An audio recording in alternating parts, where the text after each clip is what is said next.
Young and old.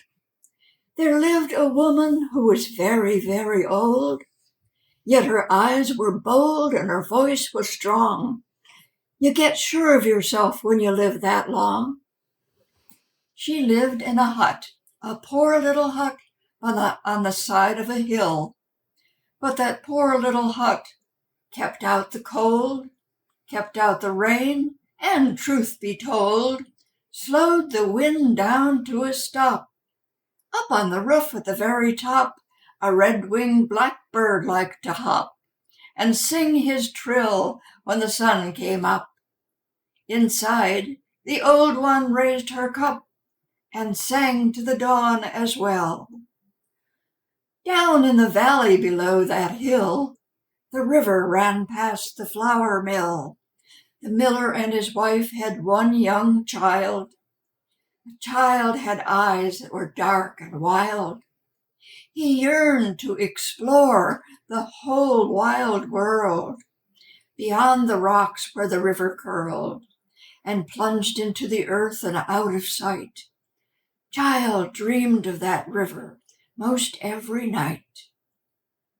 "Don't go near that river," his parents said. They tried to fill him with the dread of the power of the river that turned the wheel, that ground the grain, that turned to meal, and then to flour that the miller sold. Miller turned the farmer's oats to gold. The wheat and corn and barley, too, made the miller rich as the river passed through the paddles of the wheels that moved the stones, that ground the grain with rumbling moans. Child worked with his father, sacking the grain, but the call of the river whirled in his brain. Miller kept his gold in a big wood box, with not just one but two big locks. When there was no grain to grind that day, the child would run fast just as far away as he could get from that mumbling mill.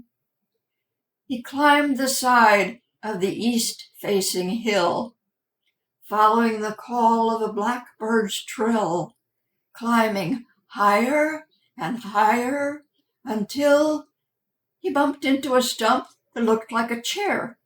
Then he saw the hut. From the window, a pair of dancing eyes looked out of a face color of sand, wrinkled and leathery, wind-burnt and tanned. He'd heard of the woman who lived near the sky. The valley folk never roamed very high. They kept to the valley, for that was enough. They filled their lives with valley stuff, then taught their children valley ways, with chores enough to fill the days, until the young could fill the shoes of moms and dads.